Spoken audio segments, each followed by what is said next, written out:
या आधुनिक काल में स्वामी विवेकानंद, हमारी संत परंपरा हमेशा एक भारत श्रेष्ठ भारत का उद्घोष करती रही है। रामकृष्ण मिशन की तो स्थापना एक भारत श्रेष्ठ भारत के विचार से जुड़ी हुई है। स्वामी विवेकानंद ने इसी संकल्प को मिशन के रूप में जिया था। उनका जन्म बंगाल में हुआ था, लेकिन आप देश के किसी भी हिस्से में जाइए, आपको ऐसा शायद ही कोई क्षेत्र मिला जहां विवेकानंद जी गए न हो या उनका प्रभाव न हो। उनकी यात्राओं ने गुलामी के उस दौर में देश को उसकी पुरातन राष्ट्रीय चेतना का एहसास करवाया, उसमें नया आत्मविश्वास फूंका। रामकृष्ण मिशन की इसी परंपरा को स्वामी आत्मस्थानंद जी ने अपने पूरे जीवन आगे बढ़ाया। उन्होंने देश के अलग अलग हिस्सों में अपना जीवन खपाया, अनेक काम किए, और जहां भी वो रहे वहां पूरी तरह रच बस गए। गुजरात में रहकर वो इतनी अच्छी गुजराती बोलते थे, और मेरा तो सौभाग्य रहा कि जीवन के अंत काल में भी जब उनसे बात होती थी तो गुजराती में होती थी। मुझे भी उनकी गुजराती सुनना बहुत अच्छा लगता था। और मैं आज याद करना चाहता हूं कि जब कच्छ में भूकंप आया था तो एक पल भी उन्होंने नहीं लगाया, और उसी समय, तब तो मैं राजनीति में कुछ भी नहीं था, मैं किसी पद पर भी नहीं था, एक कार्यकर्ता के रूप में काम करता था। उस समय भी उन्होंने मेरे साथ सारी परिस्थिति की चिंता की, बातचीत की, और रामकृष्ण मिशन कच्छ में क्या काम कर सकता है, और देखते ही देखते पूरे विस्तार से और पूरे समय उनके मार्गदर्शन में उस समय कच्छ में भूकंप पीड़ितों को राहत देने के लिए बहुत सारे काम चालू हो गए।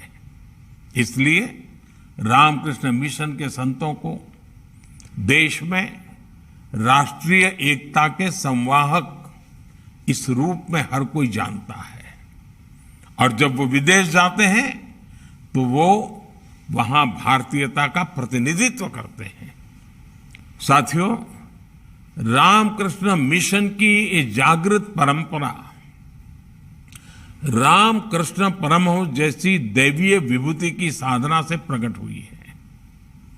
स्वामी रामकृष्ण परमहंस एक ऐसे संत थे जिन्होंने मां काली का स्पष्ट साक्षात्कार किया था, जिन्होंने मां काली के चरणों में अपना सर्वस्व समर्पित कर दिया था। वो कहते थे, ये संपूर्ण जगत, ये चराचर सब कुछ मां की चेतना से व्याप्त है। यही चेतना बंगाल की काली पूजा में दिखती है। यही चेतना बंगाल और पूरे भारत की आस्था में दिखती है। इसी चेतना और शक्ति के एक पुंज को स्वामी विवेकानंद जैसे युग पुरुषों के रूप में स्वामी रामकृष्ण परमहंस ने प्रदीप्त किया था।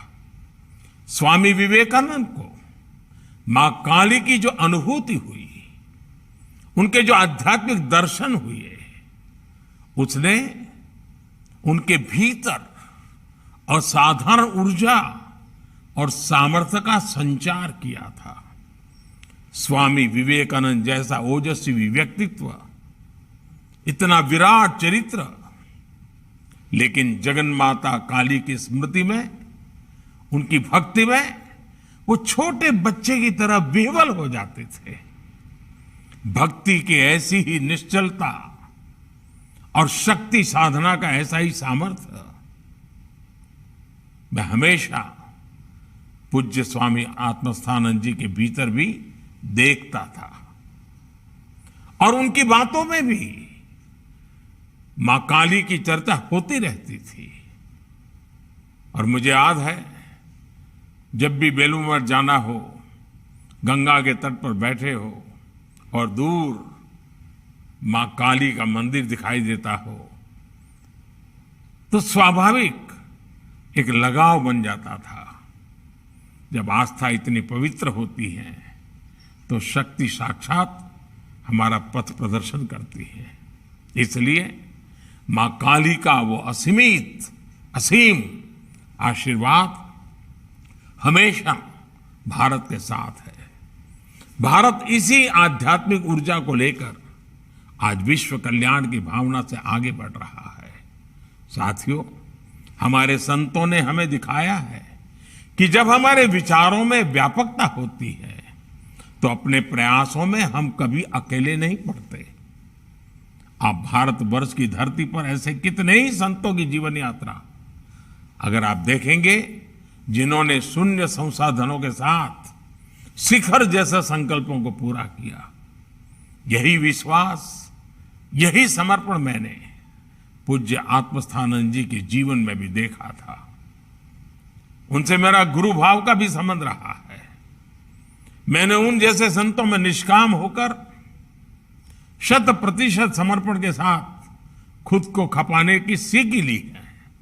इसलिए मैं कहना चाहता हूं, जब भारत का एक व्यक्ति, एक ऋषि इतना कुछ कर सकता है, तो हम 130 करोड़ देशवासी सामूहिक संकल्पों से कौन सा लक्ष्य है जो पूरा नहीं कर सकते।